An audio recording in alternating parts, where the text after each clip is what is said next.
Welcome to The Explainer. Today, we're diving into something really provocative. Euftis Emery's novella, Black Planet.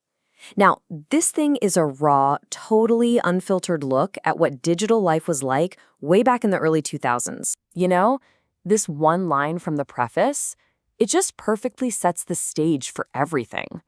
We're not just talking about dating sites here.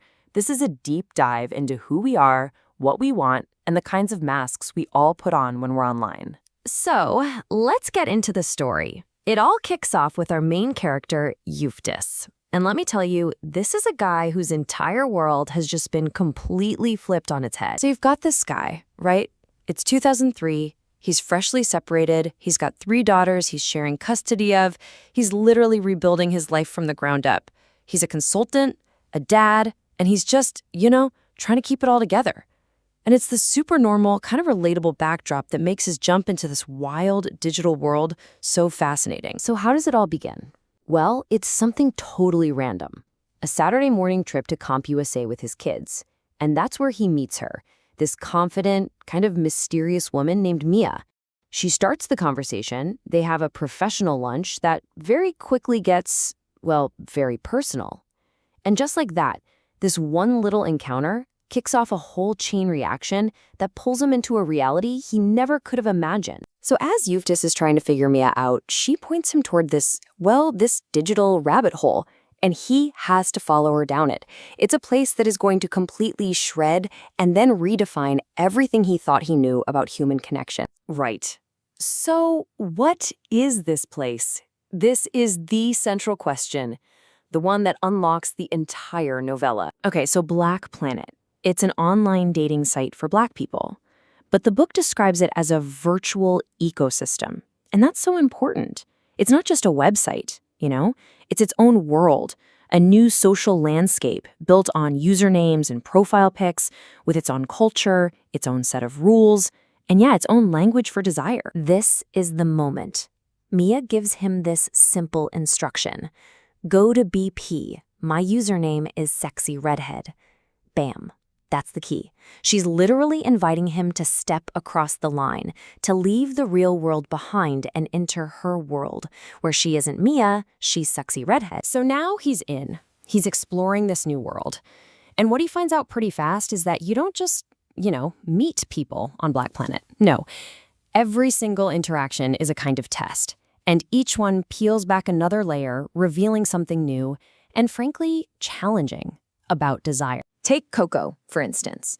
This is a woman he connects with, and their whole thing is about pushing boundaries. It's all based on these consensual games they play, a shared need to just operate way, way outside of what most people would call normal. And he actually gives it a name. He says, I enjoyed our edge play games. And that term, edge play, is so critical here. We're talking about stuff that's intentionally on the very edge of what you'd call safe or sane. It's intense, and it relies on an incredible amount of trust. And this is where it gets really wild, because this edge play spills over into some serious real-world deception. To cover for their night together, Euftis comes up with this insane plan for Coco to use on her boyfriend. It's called the Flip the Scene plan. Step 1, show up looking like a mess, torn dress, makeup everywhere. Step 2, just start crying your eyes out, claim you were attacked. Step 3, weave the actual truth of their consensual night into this fake story of an assault. The goal? To use the boyfriend's emotional whiplash, his anger, his pity, maybe even his arousal, to totally regain control. It's a masterclass in manipulation. Okay, so if Coco was all about these complex psychological games, his next encounter with a woman named Adia is, it's the exact opposite. It's totally transactional. Her very first question to him isn't what do you do or what do you like? Nope. It's just, are you qualified? That's it. This one question just cuts through everything. It's so blunt. And to prove that he is qualified, he has to go through this really bizarre, almost clinical verification process. And this scene is unforgettable. It's called the pencil test. Adia literally has him get on webcam and hold an unsharpened number 2 pencil next to himself. Why? As a standardized unit of measurement. Think about that. Intimacy, desire, attraction, it all gets boiled down to data. A cold, hard, verifiable metric.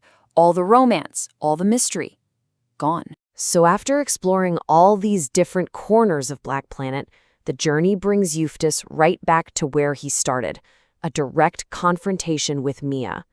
And this is where the real rules of the game finally get dragged out into the light. This is the big showdown. It's all about control versus autonomy. Mia drops her rule on him.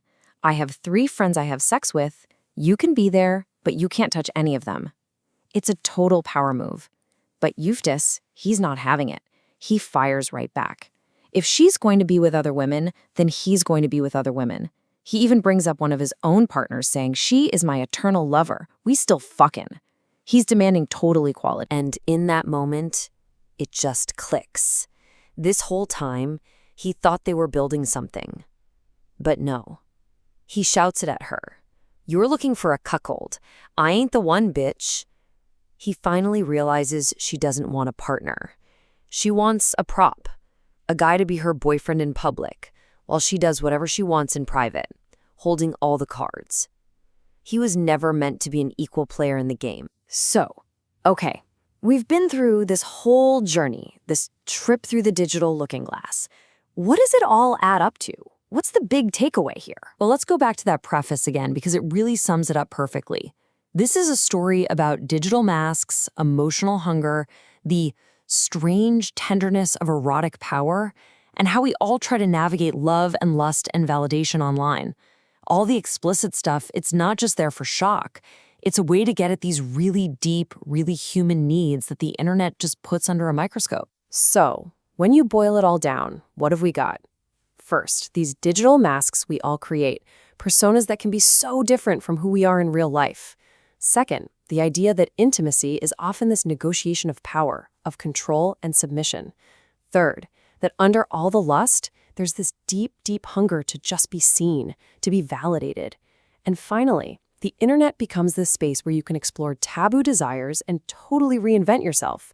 Black Planet really shows us that technology doesn't just connect us, it exposes us. It lays bare our biggest vulnerabilities and our deepest desires.